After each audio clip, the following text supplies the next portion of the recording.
ఏం చేస్తున్నావు? ఇదిగమ్మ తోటకూర కోస్తున్నాను. విత్తనాలు చూడు, విత్తనాలు ముదిరిపోయింది తోటకూర బాగా.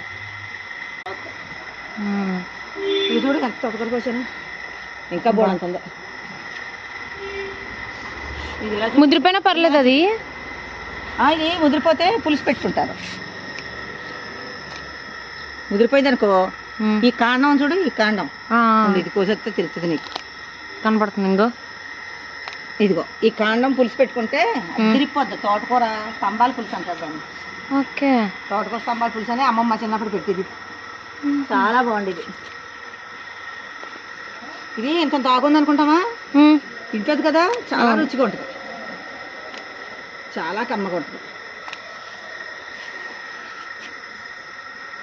ఇది ఇప్పుడు మనం కొనుక్కుంటే 20 రూపాయలు తోటకూర ఇది.